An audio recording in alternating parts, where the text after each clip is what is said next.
Vamos a hablar de un tema muy, muy familiar y yo creo que ustedes están aquí por eso, ¿no? Por el tema, ¿no?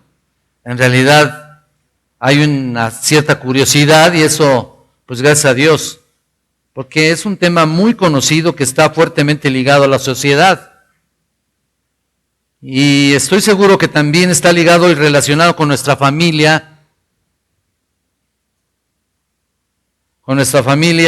y por supuesto con todos nosotros también. El tema de las malas palabras. Es difícil, ¿verdad?, aceptarlo a lo mejor, pero vamos a hablar de esto. Desde que tengo uso de razón, en la manera de introducción les digo, pues las escucho, y seguramente ustedes también, pero les quiero contar que llegaron a ser tan familiar en mis oídos, que si no las escuchaba sentía que algo faltaba, algo no estaba bien, que no estaba completo, de hecho me hacían falta, ¿no? Y pasó el tiempo y se hicieron parte de mi vida, ya que mi comunicación tenía que llevar ese toque que siempre había escuchado. Y por supuesto que quería también decirlo. En todos mis años de adolescencia me hice realmente al molde de mis amigos. En muchos sentidos eran divertidas las malas palabras, ¿no es cierto? Y en otras eran usadas para defenderme, yo las decía, me defendía, para mostrar mi valor, para mostrar mi hombría, y para que vieran lo macho que yo era, ¿no? Y supieran que podría defenderme, por supuesto, y claro que en muchas otras ocasiones me ocasionaron muchos problemas, sinceramente. En otras ocasiones llegaron a perseguirme incluso, y una ocasión hasta me golpearon por eso. Pero seguía con mi vocabulario tan cotidiano que esas palabras ya se habían hecho mis fieles compañeras.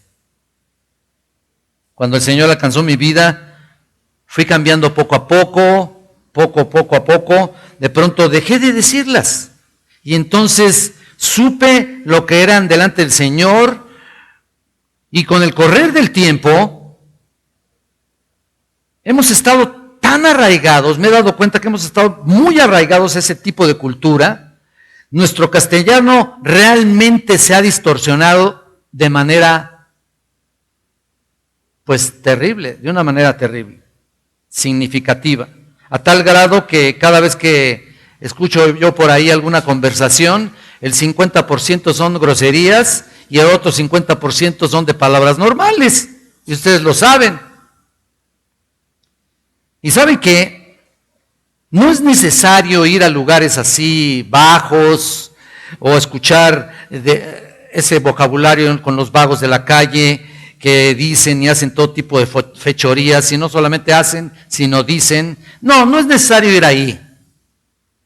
No es necesario, para nada. Hoy las puedes escuchar en los lugares de prestigio, de primera categoría.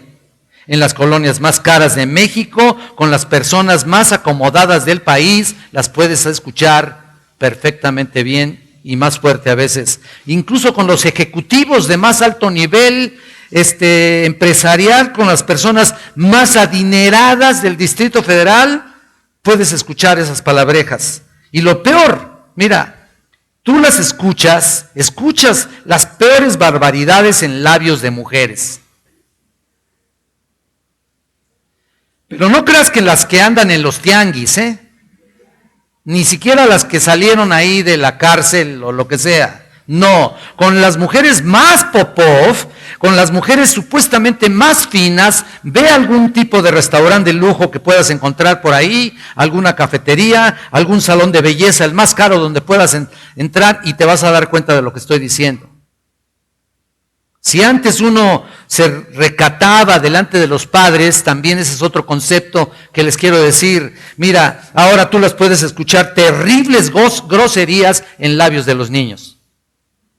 Labios de niños y niñas que a diario escuchan de sus propios hogares. Tal vez tú vienes de un hogar así, donde había un vocabulario sumamente alto en groserías, pero te convertiste y estás aquí. O a lo mejor todavía no recibes al Señor Jesucristo y te arrepientes de tus pecados, pero ya como quiera que sea, Dios te está llamando para que cambies tu manera de ser. Sin embargo, parece que ese vocabulario, déjenme decirles esto, y algo que yo he visto, parece que ese vocabulario no ha terminado por salir de nuestras vidas. Parece que todavía les decimos, aunque de una manera distinta. Y lo que pasa es que ahora hablar así, pues a veces es muy cool, ¿no? Y a veces es muy chic, ¿no? Y a veces es muy buena onda y a lo mejor de un chavo muy bien alivianado y por eso lo estás diciendo. Y sucede que ahora las groserías le han dado un giro tan diferente o no tan diferente, pero que tal vez incluso muchos ni siquiera saben el significado de esas palabras. Ni siquiera. Porque están disfrazadas, mis queridos jóvenes. ¿No te has puesto a investigar tal vez de ese tipo de palabras? Tan es así que si sabes gramática, te vas a dar cuenta que los sinónimos y antónimos han sido terriblemente distorsionados. Y lo peor es que los jóvenes cristianos lo repiten constantemente. Lo he escuchado y lo sigo escuchando, creyendo estar al nivel de lo que es muy natural, con eso, interrelacionarse con otro tipo de personas o con todo tipo de personas que también las dicen. Así que el hecho de ser cristianos ya no es una barrera para conocer a otros, muchas personas, muchos amigos y decir esas palabras y confabularte y creer que los estás evangelizando. Ganarlos para Cristo. Voy a tratar de decirte algunas palabras de esas. ¿Cuáles son? Porque tal vez piensas con extrañeza, pues ¿cuáles son? Pues yo no digo ninguna, ¿no? Pues yo soy el tipo más normal, ¿no? Hasta en mi casa las dicen mis papás. Bueno. Pero antes de decirles algunas, voy a llevarles a varios pasajes muy importantes que nos dicen acerca de lo que es, o mejor dicho, de lo que muchos jóvenes incluso están utilizando cuando están saliendo esas palabras de su boca. Y mira, para comenzar yo te quiero llevar a Efesios, capítulo 4, versículo 29. Efesios, capítulo 4, versículo 29. Mira lo que dice aquí: ninguna palabra corrompida salga de vuestra boca, sino la que sea buena para la necesaria edificación a fin de dar gracia a los oyentes. ¿Lo ves? Mira Colosenses, un poquito más adelante, en el capítulo 3, versículo 8. Pero ahora dejad también vosotros todas estas cosas: ira, enojo, malicia, blasfemia, palabras deshonestas de vuestra boca. Y ahorita les voy a decir por qué son deshonestas, ¿no? Y miren, vamos a un pasaje más fuerte, Mateo capítulo 15, por favor. Quiero que lo vean. Nomás vamos a darles un preámbulo de estas palabras que después nos vamos a compenetrar un poco más. Mateo capítulo 15, versículo 11 dice: no lo que entra en la boca contamina al hombre, mas lo que sale de la boca, esto contamina al hombre. Versículo 18, pero lo que sale de la boca, del corazón sale, y esto contamina al hombre. ¿Te das cuenta? Nota que todo lo que sale de tu boca, por supuesto, tiene que ser para edificación. De lo contrario sería para contaminar, porque incluso también sale de tu corazón. Y yo creo que los que son salvos no tienen por qué sacar una serie de palabras que pueden ser un tropiezo para muchos, aunque no creas o no veas realmente su significado. Las palabras pueden aparentar que no dices nada. No estás diciendo nada, es lo más común, todo el mundo las dice, pero actualmente para que puedan ser accesibles a tu cristianismo, ¿sabes qué? Han sido sustituidas. Incluso hasta el pastor los dice, posiblemente, el pastor de tu iglesia, o muchos pastores. O, ¿sabes qué? También pueden ser dichas a medias, pero trae la misma intención. Tal vez digas, pues yo no lo digo con la intención de nada. Yo no lo digo con la intención, con la mala intención hacia los demás. Claro que no. Pero muchas personas te escuchan y ¿sabes qué? saben lo que estás diciendo, aunque no sepas tú mismo su significado, y eso no es de ninguna manera un testimonio correcto que corresponde a un hijo de Dios. No lo es. Pues, ¿de cuáles estás hablando, Enrique? Ya dinos, ¿no? Ya queremos saber. A lo mejor está en la lista, en mi lista de prioridades. O a lo mejor está en la lista de mi vocabulario, y lo más probable es que sí. Y lo voy a decir porque realmente, desgraciadamente, no puedo explicarlos de otra manera. Aunque para mí no me gustan, y por supuesto, si las oigo también me lastima los oídos. Por ejemplo, el no manches. Yo lo oigo con el 90% de los jóvenes. O más. Y todo tiene un significado. Eso no manches es una derivación de una grosería muy fuerte. Chin. ¿Sabes cuántas letras faltan para decir la palabra, la grosería? 2 letras. Está cañón. ¿Sabes qué significa? Esas son jaladas. Perdóname, Señor. Chale. Es lo mismo que chido o que chin. Tamales. Y hay una muy común. No, güey. ¿No es cierto? Güey. No, güey. ¿Serio, güey? Y luego tenemos varios eufemismos. Voy a mi arbolito. Móchate. Móchate tiene un significado sexual. ¿Sabían eso?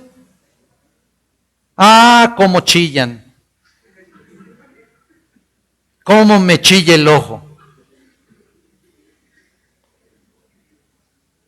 Y esta es más clara. Esas son gringaderas.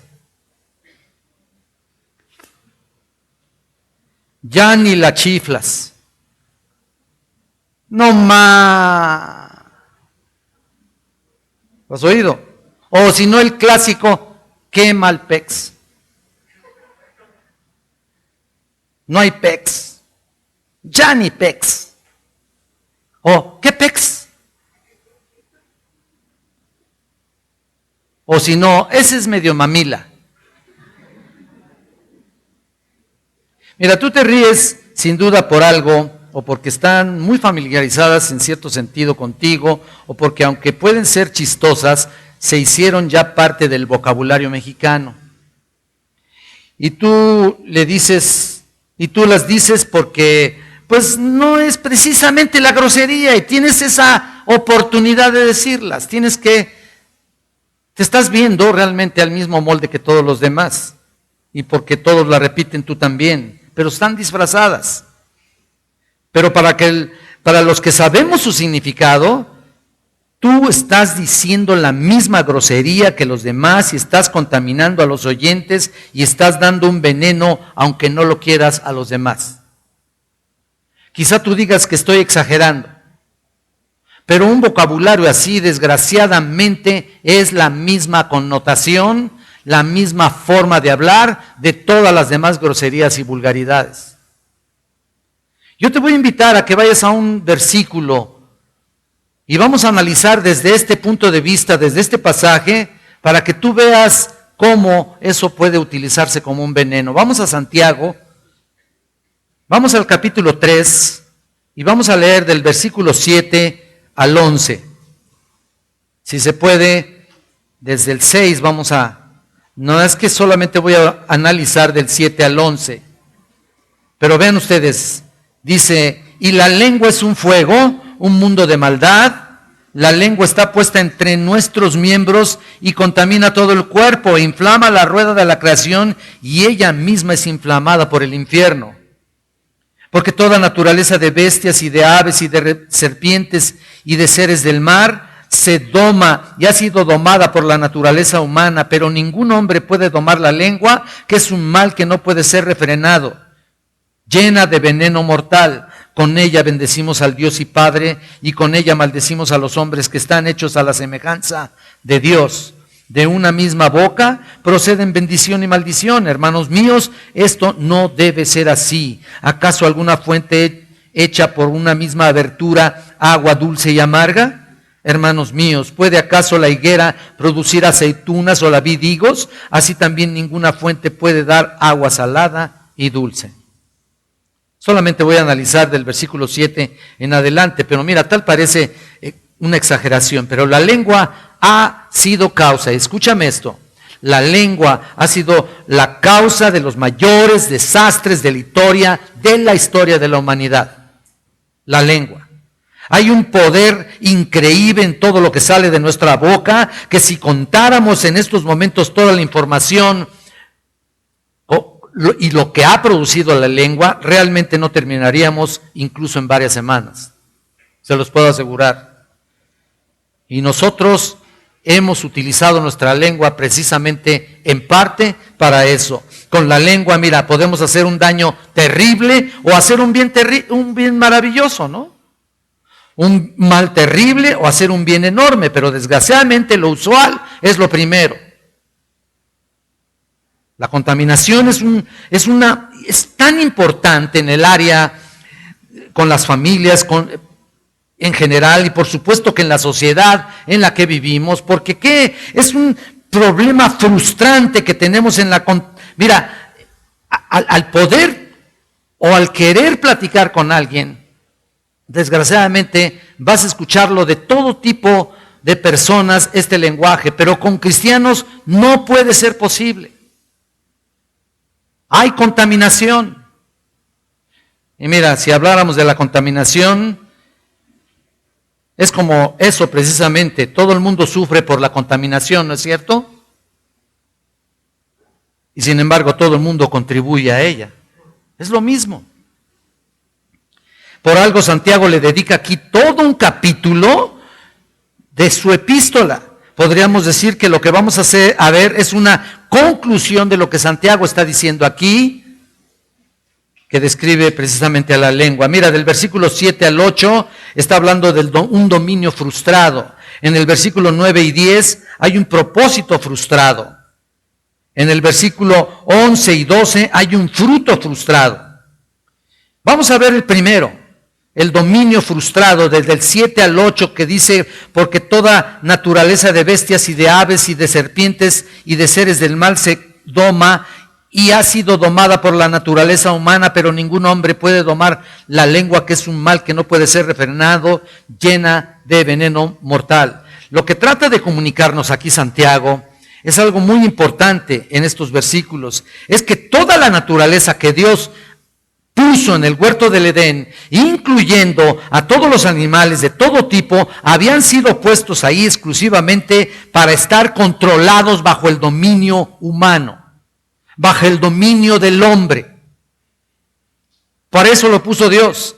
Ese era el plan de Dios desde un principio, y si quieren acompañarme a Génesis, en el capítulo 1, versículo 26, para que te des cuenta. En el 1:26, que dice aquí, mira, entonces dijo Dios, hagamos al hombre a nuestra imagen, conforme a nuestra semejanza, y señoríe los peces del mar y las aves de los cielos, en las bestias, en toda la tierra y en todo animal que se arrastra sobre la tierra. Esto es un control absoluto que Dios delegó al hombre para que lo hiciera. Dios dio al hombre, y así es hasta ahora. El hombre se complace de todos los animales y domestica a muchos animales incluso. Están bajo su control total. Desde que Adán les puso nombre a todos ellos, por mandato de Dios en Génesis 2, el hombre dominaba toda la especial naturaleza que había, y por supuesto la especie animal. Toda naturaleza, dice ahí. Es toda clase de animales, y se refiere a la variedad existente de todos los animales que habían existido en aquel entonces y que desaparecieron con el tiempo, y después, por supuesto, aparecieron otros con el correr del tiempo, ¿no?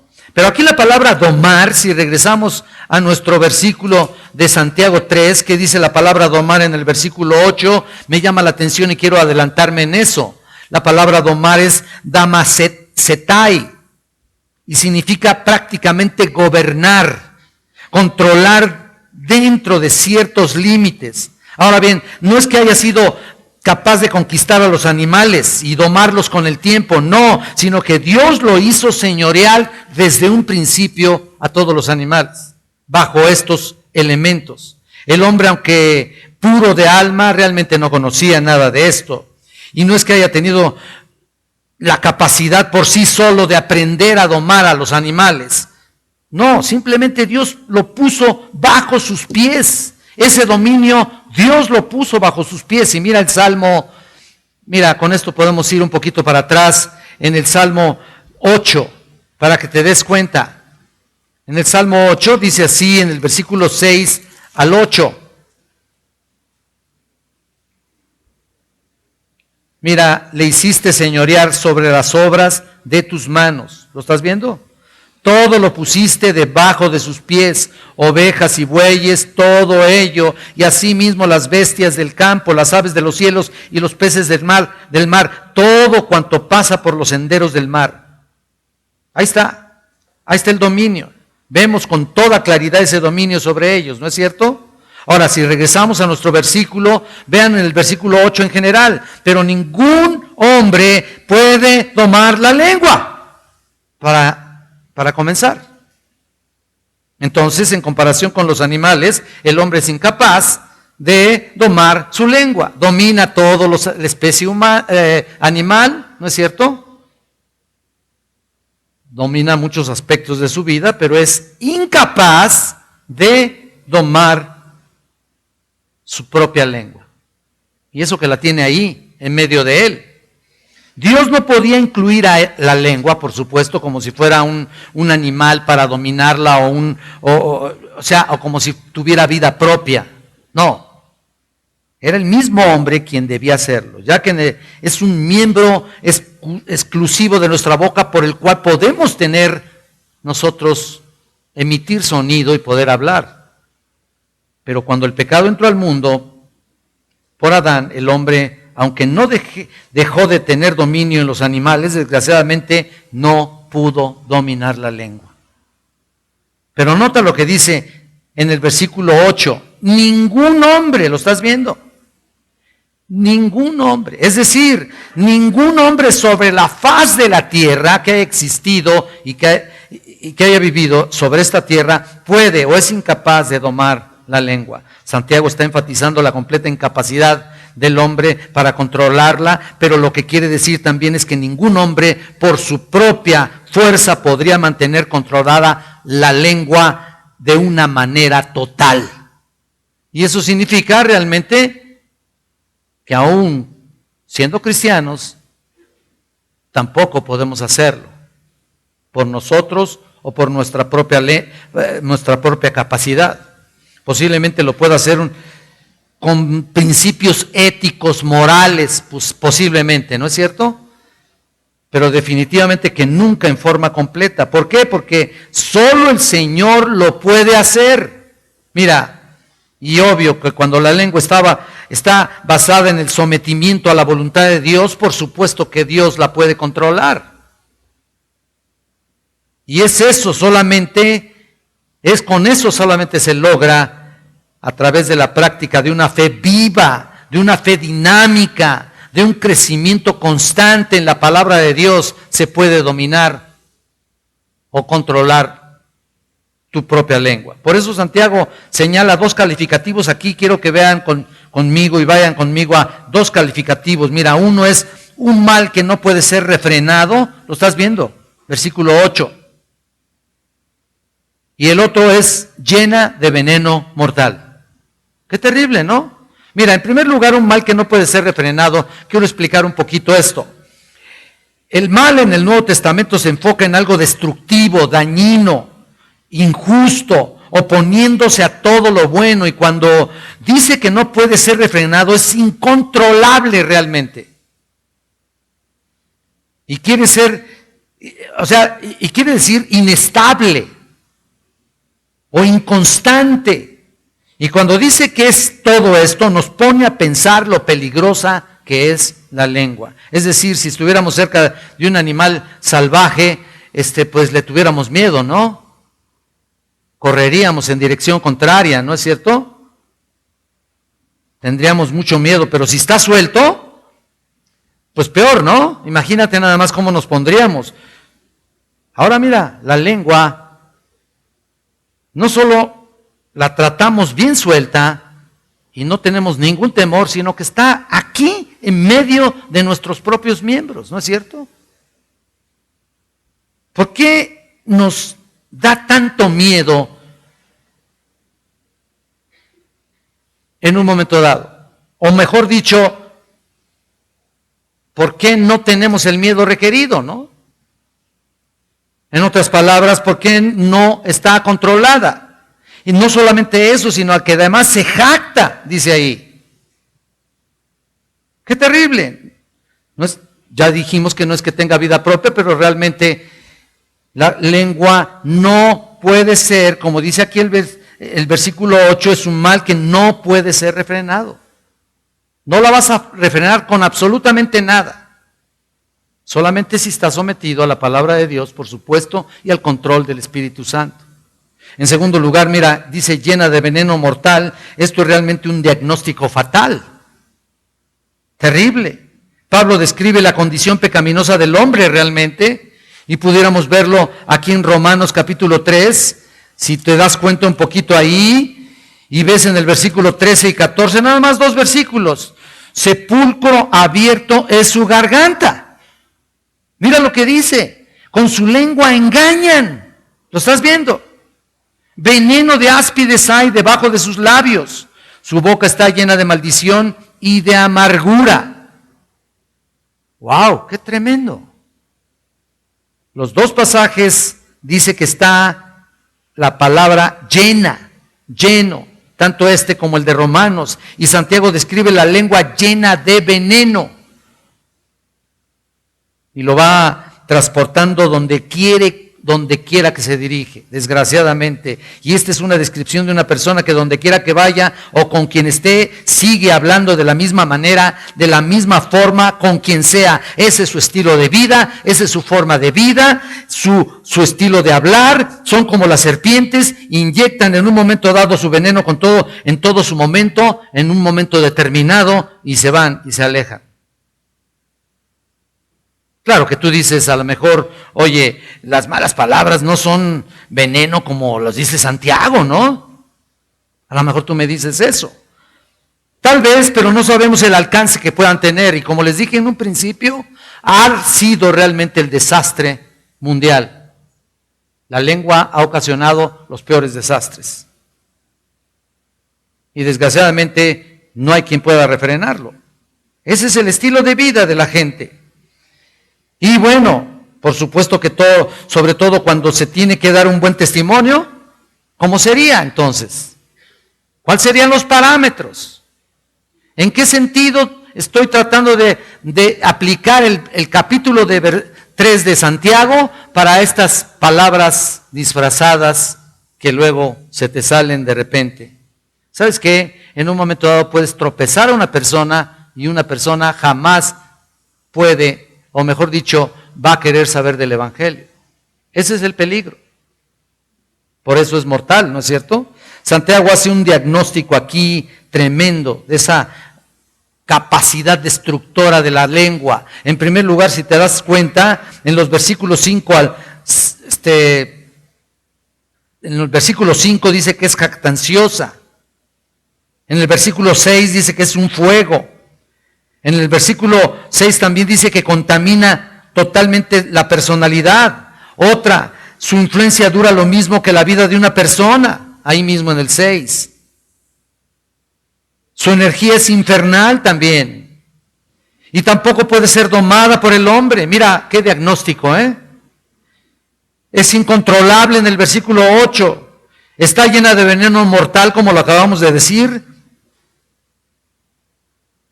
a tal grado que puede matar por lo que dice o por lo que hace. Ahora mira, en segundo lugar vemos el propósito frustrado. Ven el versículo 9 y el versículo 10. Con ella bendecimos al Dios. Aquí vamos a algo más fuerte, ¿no? Bendecimos al Dios y Padre, y con ella maldecimos a los hombres que están hechos a la semejanza de Dios. De una misma boca proceden bendición y maldición. Hermanos míos, esto no debe ser así.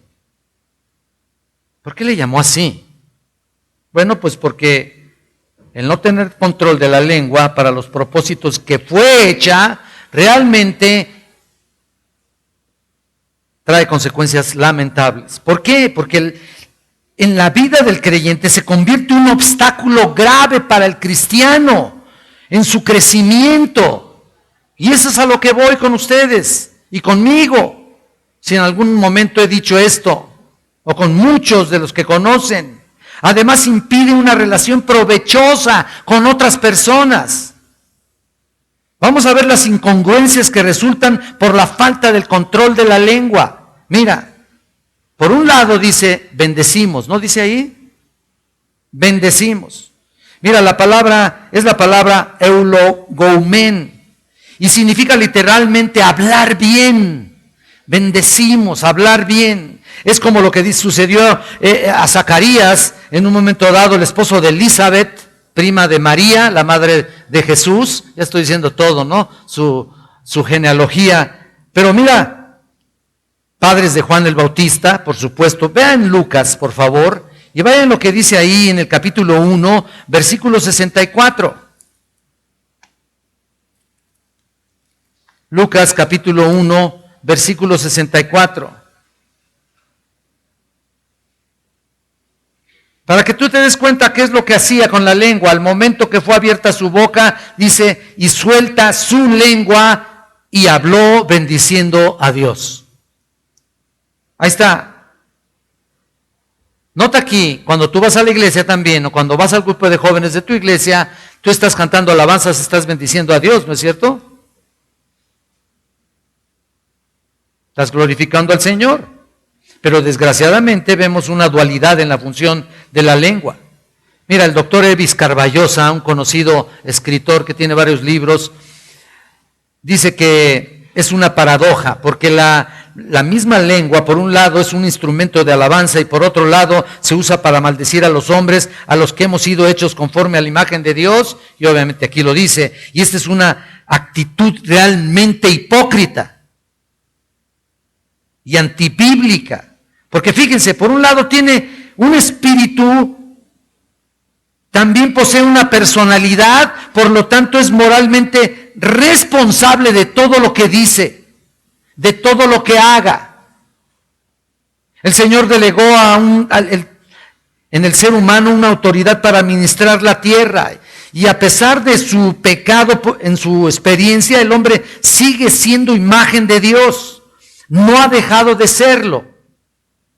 Y es verdad que esa imagen ha sido empañada y afectada por el pecado, pero no ha sido borrada ni destruida. La obra expiatoria de nuestro Señor Jesucristo ha hecho posible que el hombre pueda nacer de nuevo mediante la fe, y entonces es una imagen, esa imagen ha sido destruida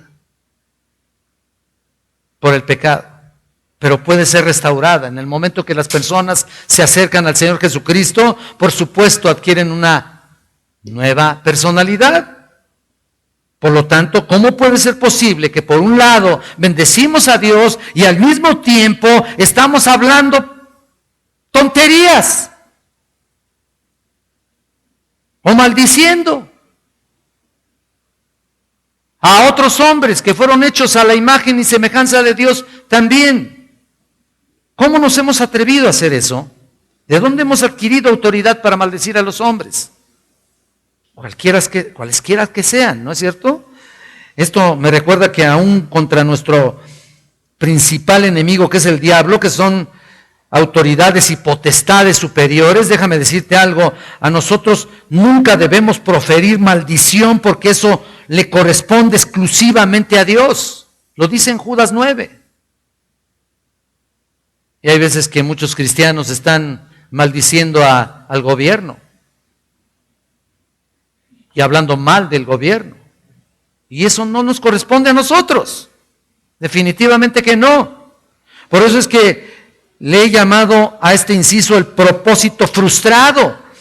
Porque si bendecimos a Dios, ¿cómo podemos maldecir a los hombres también? Creados por Él. No importa si nos han hecho mucho daño, no importa. No tomamos un atrevimiento de esta naturaleza, para nada.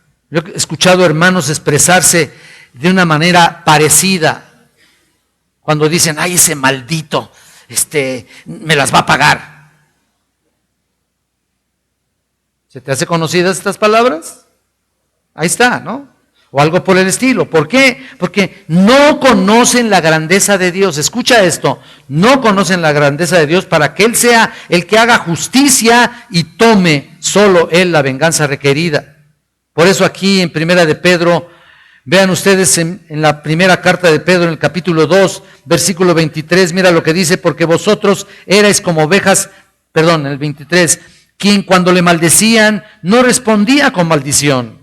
Cuando padecía, no amenazaba, sino encomendaba la causa al que juzga justamente. Ahí está. Y luego regresamos a nuestro texto y mira en el versículo 10 lo que dice. De una misma boca proceden bendición y maldición, hermanos míos. Esto no debe ser así. Santiago nos deja ver que no puede ocultar incluso el propio Santiago su indignación.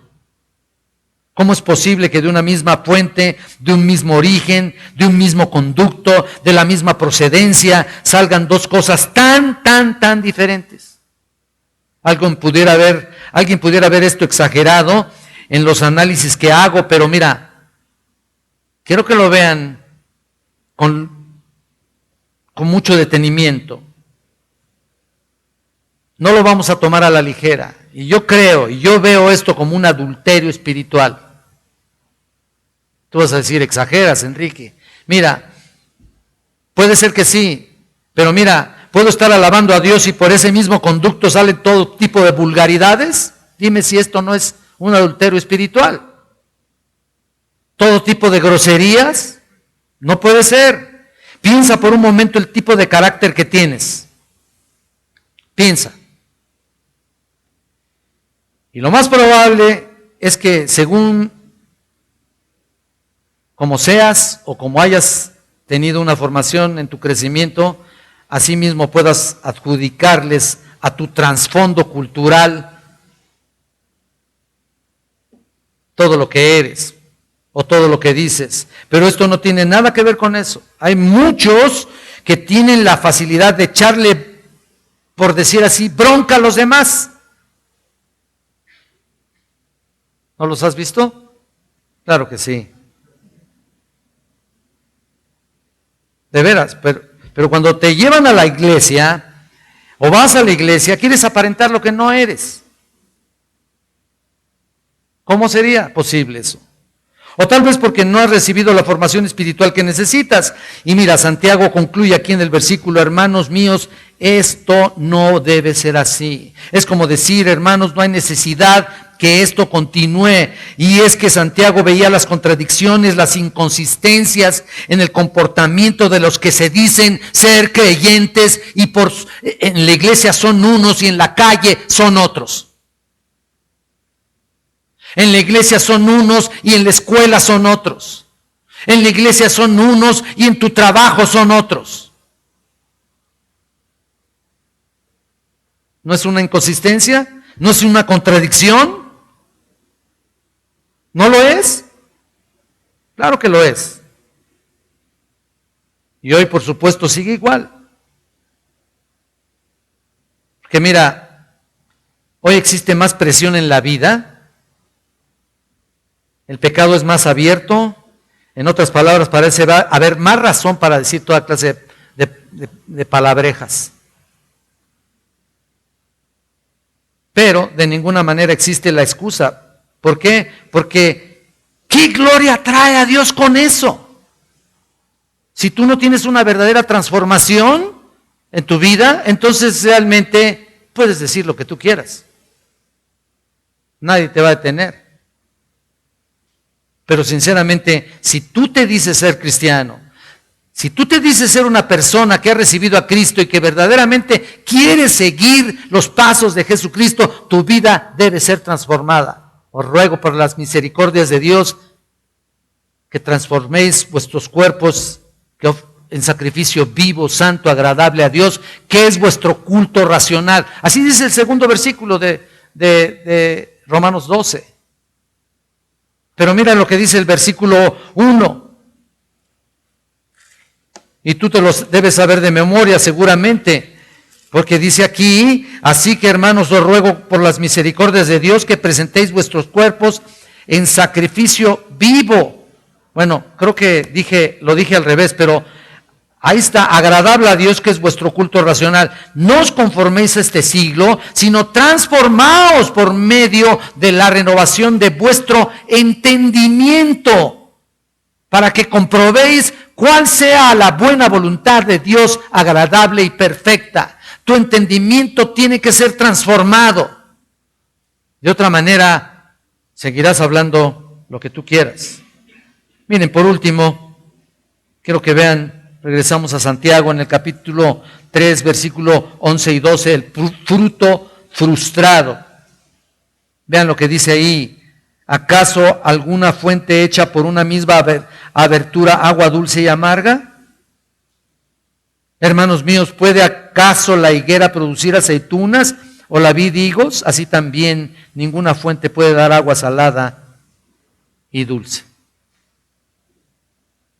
En este siguiente inciso, los versículos que leímos son de alguna manera lo que estamos produciendo. Es como el fruto. ¿Qué es lo que sale de nosotros? ¿Qué es lo que sale de tu vida?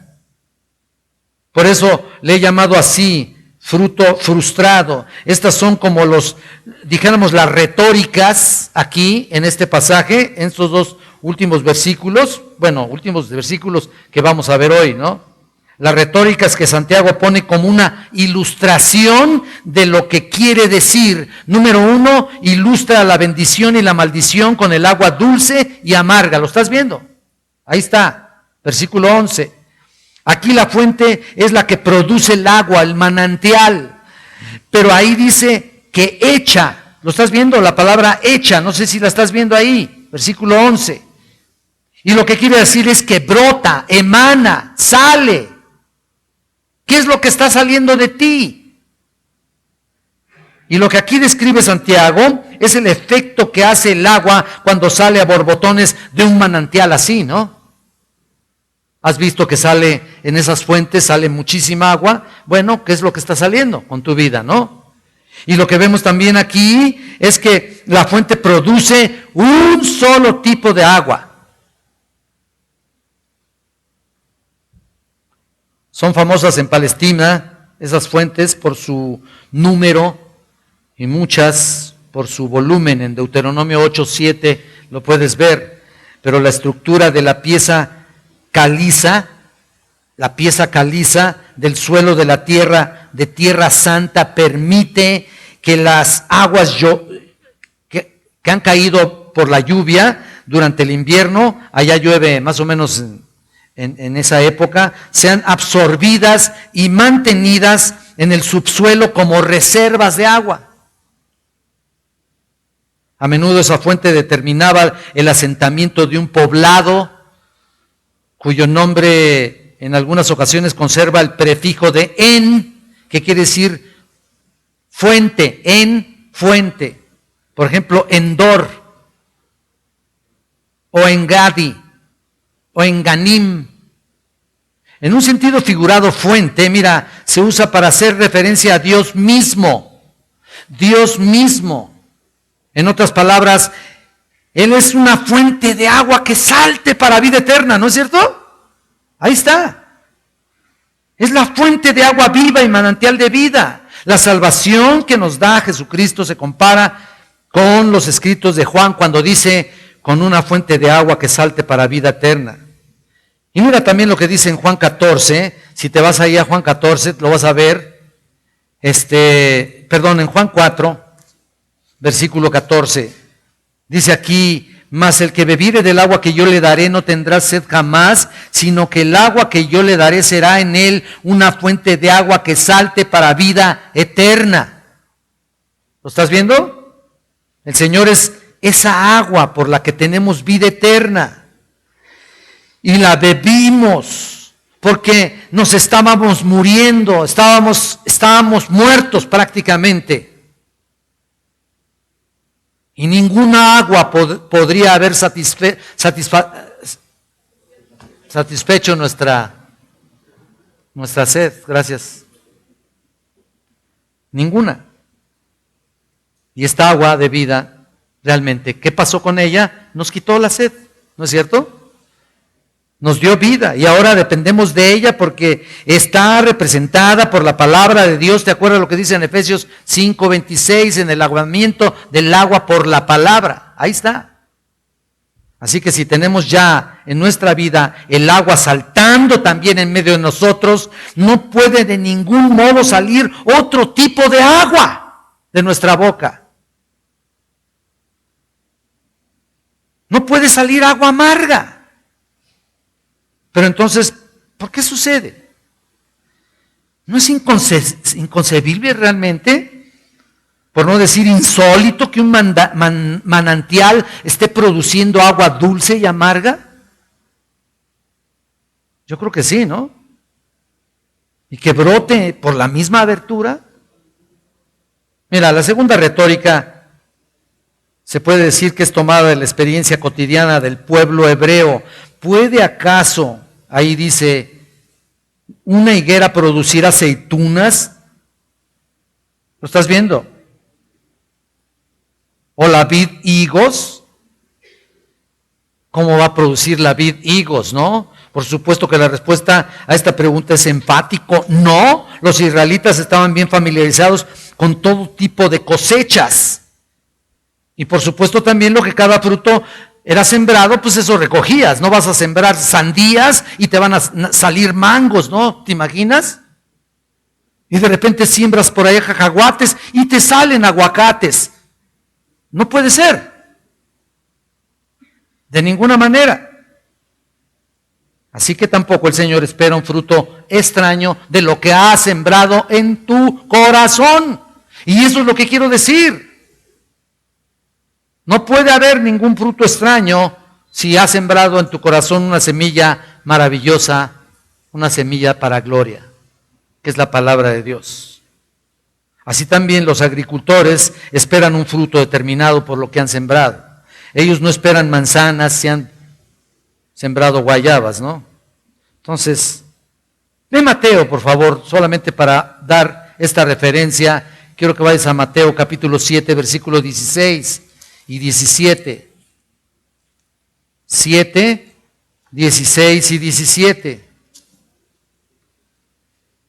Mateo 7, 16 y 17. Dice así: por sus frutos, ¿qué?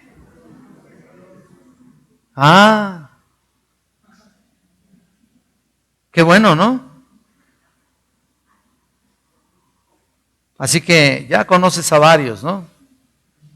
¿Acaso se recogen uvas de los espinos o higos de los abrojos? Es casi lo mismo, ¿eh? Mira lo que dice el 17, así que todo buen árbol da buenos frutos, pero al árbol malo da frutos malos. ¿Y qué se hacía con los frutos, con los árboles malos? Árboles malos. ¿Qué se hacía? ¿Qué? Cortado. ¿Y era echado ¿dónde? Al fuego. Es lo que dice la Escritura. El fruto que demos determina la calidad de relación que tienes con Dios. El fruto que demos. Y mira, tus palabras y todo lo que sale de nuestra boca es en cierto sentido un fruto. Porque está saliendo de tu corazón, porque está saliendo de todo lo que has aprendido, porque está saliendo de todo lo que te han enseñado, porque está saliendo de todas las predicaciones que tal vez tú has escuchado en tu iglesia, porque está saliendo de todo lo que has leído de la Escritura. Pero si de esta abertura salen higos o abrojos, mejor dicho,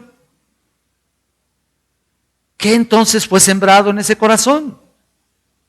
¿Qué tipo de semilla fue sembrada en tu vida? La palabra de Dios no se equivoca. Ella es una semilla maravillosa y realmente productiva. Así que todo lo que la palabra de Dios ha sembrado en tu corazón realmente llega a producir algo, pero algo para la gloria de Dios. Ahí está. El fruto que demos determina la calidad de tu relación con Dios. Es cierto que a veces no producimos un fruto de calidad en relación con la semilla que ha sido sembrada en nuestras vidas, pero tampoco el agricultor espera un fruto diferente. Ahí lo dice. Ven ustedes, nosotros marcamos la calidad de los árboles que querramos ser. O sea, no quiero decir que seamos nosotros poderosos para eso. Obviamente aquí determinas también lo que quiere hacer el Señor contigo. ¿Qué es lo que tú quieres hacer? Por supuesto, si tú quieres ser un predicador, si tú quieres ser un pastor, si tú quieres ser un misionero, si quieres ser una persona que realmente sirva a nuestro Salvador, ¿sabes qué? No ha salido de ti. Ha salido de lo que la semilla te ha puesto en tu corazón. Mejor dicho, Dios ha puesto esa semilla en tu corazón. Entonces, si la fuente productora de agua es dulce, no puede ser amarga. Si la semilla productora te ha puesto una buena semilla, no puede salir otra que no glorifique a nuestro Padre Celestial. Así también ninguna fuente puede dar agua dulce o puede dar agua salada y dulce, dice nuestro texto para terminar. Mira, esta conclusión de Santiago aquí es profunda. Es profunda, pero es sencilla. Porque cuando menciona el agua salada, simplemente daba a entender que no se podía beber. No precisamente que fuera una cuestión literal, sino simple y sencillamente da un ejemplo de que no puedes beber el agua salada. O tú, ¿quién bebe aquí agua salada? A ver, díganme. Nada más cuando te purgas, ¿no? Yo creo. A lo mejor, digo. O cuando te metes al mar y no sabes nadar, ¿no? Y andas buscando quién te saque y nomás estás aleteando, ¿no? Te echas 2, 3 tragos de agüita salada. ¿Qué tal te saben? Terrible, ¿no? Pues así está. Pero aquí es un ejemplo sencillo. No puede beberse. Los judíos conocían que en la historia se asentaba el hecho de que cuando el pueblo de Israel pasaba por el Mar Rojo, no podían pasar y agarrar su pocillito ahí. Y agárratelo de la pared esa que está ahí. No puedes, ¿verdad? No podían. No podían beber de esa agua y que además también se habían encontrado, incluso, ¿se acuerdan? Aguas amargas. Así que si de nuestra boca no sale lo correcto, producto de las aguas inagotables del Señor, que el Señor te ha dado, te ha proporcionado, entonces no nos extrañe la falta de producción correcta. Si tú eres uno en casa y tú en la calle eres otro y te dices ser un misionero o quieres ser un misionero y vas y hablas del evangelio, yo te puedo asegurar que no vas a producir nada.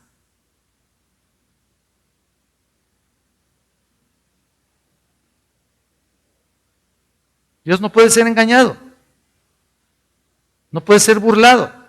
Todo lo que el hombre sembrare, mira, y ahí está hablando de sembrar el propio hombre. Eso también, ¿qué? Segará. Entonces, qué importante es encontrar ese punto tan delicado y a lo mejor tan imperceptible en tu propia vida de hablar cosas que no vienen al caso o hablar cosas que dañen a los demás. Cuidado con lo que salga de tu boca. Y es que en realidad solo un hombre o una mujer entregados, rendidos, bajo el control del Espíritu Santo, podrán producir de sus bocas verdadera edificación. una definición y dirección correcta de la voluntad de Dios para que sean ejemplo a los oyentes y produzcan verdaderos frutos para la gloria de Dios, que cambies tu manera de hablar, que hagas el esfuerzo de una manera cuidadosa, que cuides tus palabras y por supuesto que los demás se den cuenta de tu cambio, porque si Jesús vive en tu vida, entonces Jesús debe ser glorificado en tu vida, en toda tu manera de ser, en toda tu manera de hablar. Mira, porque también obviamente estamos hablando de las palabras y las groserías disfrazadas, pero también la actitud de muchos de nosotros deja mucho que desear también para que otros se acerquen contigo, para que otros conozcan del Evangelio. Y quizá por tu actitud muchos tampoco hayan querido venir a la iglesia o hayan querido saber nada del Evangelio. Mira, no te estoy culpando porque Dios es soberano. No te estoy culpando. Pero cuando estemos en su presencia, Dios te va a responsabilizar por lo que pudiste haber hecho y no lo hiciste, por lo que pudiste hablar y no hablaste, por lo mal que hablaste y no corregiste tu manera de ser y tu actitud. Así que vamos a pedirle a Dios perdón, ¿no es cierto? ¿No les parece que pidamos perdón a Dios?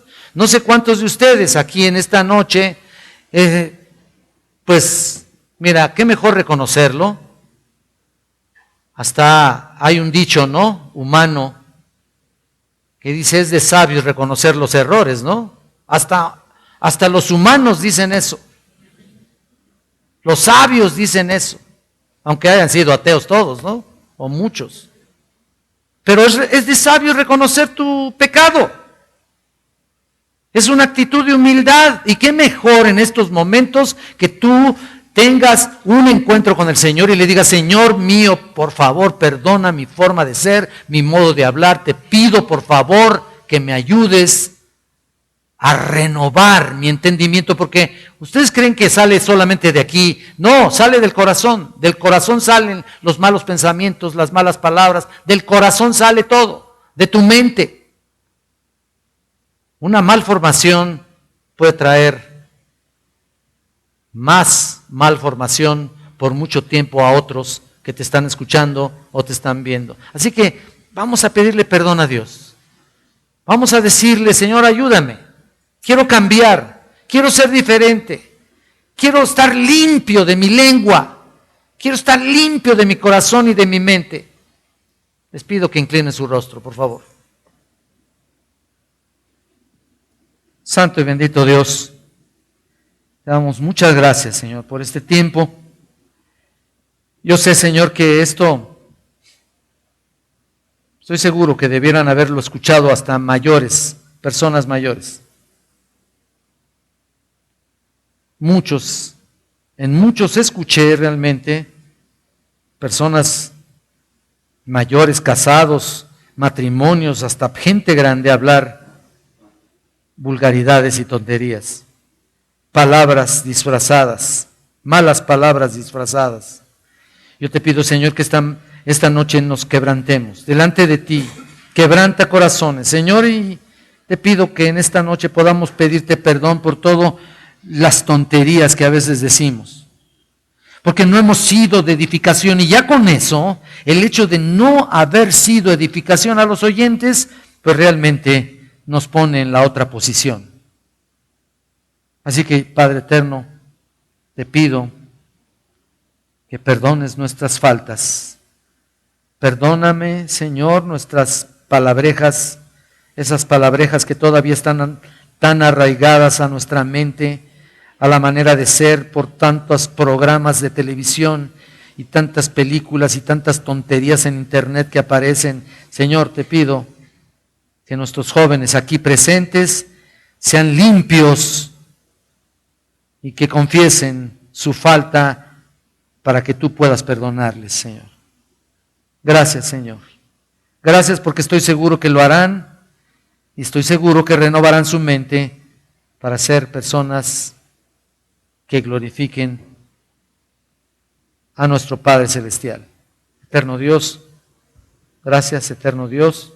Bendice esta plática y que haya sido de provecho para todos nosotros, porque te lo pido en el nombre de Jesucristo. Amén.